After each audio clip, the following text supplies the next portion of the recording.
Somebody said, who got laid off from Microsoft? Are we going to talk about it? We definitely going to talk about it. Thank you to everybody that rocked out.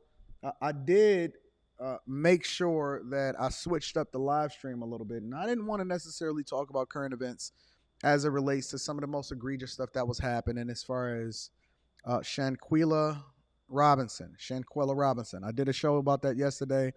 I already knew it was going to get censored, and it did get censored, and you got to be 18 and over and confirm in order to be able to watch the video, and it's kind of shadow banned and all of that. But I still needed to have that conversation.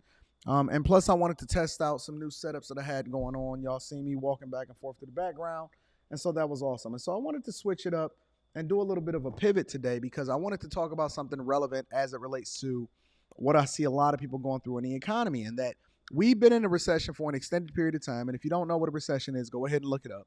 But we've been in a recession for an extended period of time. And so I wanted to deep dive into a woman that detailed getting laid off from Microsoft. Now, I'm going to go into that. But before I go into that, I dropped a video today.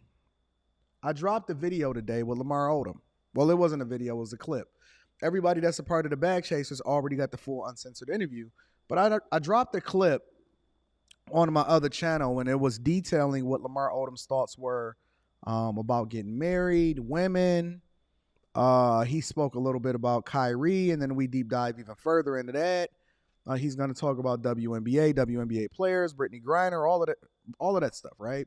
But he spoke specifically about Ye, and I thought it was when he said it, and I was sitting here, and he was talking about Ye. He had nothing bad to say whatsoever. And matter of fact, let me share the video. Let me see if I can find it for you guys really quickly. Before we get into the show, let me see if I can find it for you guys. Give me 1 second here.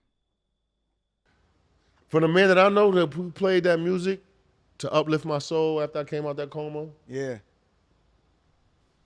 I can't see him hating anyone. Did you hear what he said? He said, for the man that I know, specifically talking about Kyrie and then Ye. He said, for the man that I know, I asked him, I said, listen, you closer to Ye than anybody that I've spoken to in this studio as far as interviewing you.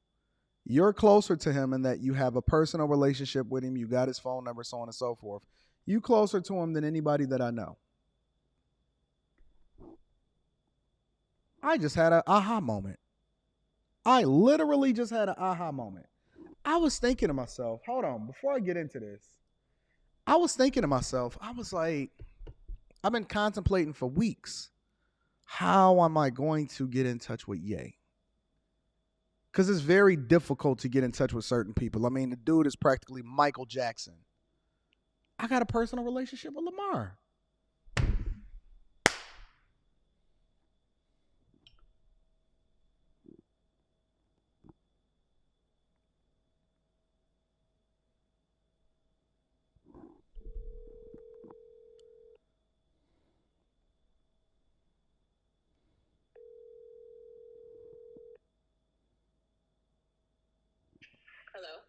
Hey, you on a live, so don't say nothing crazy. You know how we've been trying to get in touch with Ye? Yes. We need to why aren't we using Lamar? I forgot about that. Yes. Okay, I will reach out to him. Okay. All right. Bye.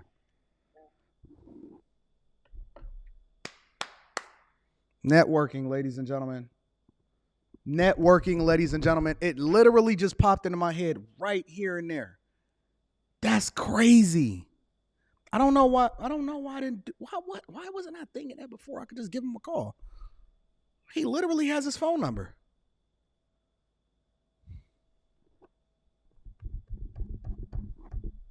You know, let me say something about this because I am going to deep dive into this whole thing that I wanted to talk about. Let me say something about this. Your network truly is your net worth.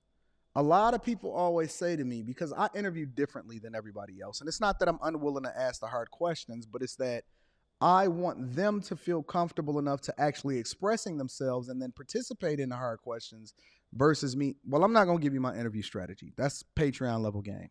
Matter of fact, I might drop a video on Patreon about that today or something. But more importantly, people don't understand, and they say, Anton, why didn't you drill down on this people? Or Anton, why are you still friends with Brittany Renner, knowing that she did PJ? Well, I'm like, because I'm cool with everybody, and I love people, and I don't burn bridges and ruin relationships. I only do that when I'm stepping on ants. You don't know where it's going to take you or what kind of relationships you need in order to be able to get to the next level. And I've largely been able to pull strings in order to get certain people into my sphere and then build that relationship with them, which then allows for me to be able to reach out to them and ask them a favor. Because I do big things for big people and I treat them well. When they come in, I fly them first class. When I'm here, I make sure that I lend them my driver, I lend them my S class and all of that. So much so, Lamar loved my S class so much that he literally bought one the exact same color and the exact same insides with the red interior and all of that. And so, yeah. We're gonna get it. We're gonna get it. And Anton definitely is going to continue to mine this out because one of my Grail interviews is Ye. But listen to what he said. Listen to what he said really quickly. This is what he said about Ye. For the man that I know that who played that music to uplift my soul after I came out that coma, Yeah.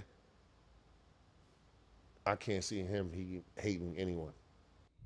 You know, the thing about it is we had extensive conversations off camera, right? And he just straight up told me, he said, listen, man, he said, Ye played some music for me when I was in my coma. And he said, I felt out of it. I didn't feel like myself. I didn't even have any kind of existence.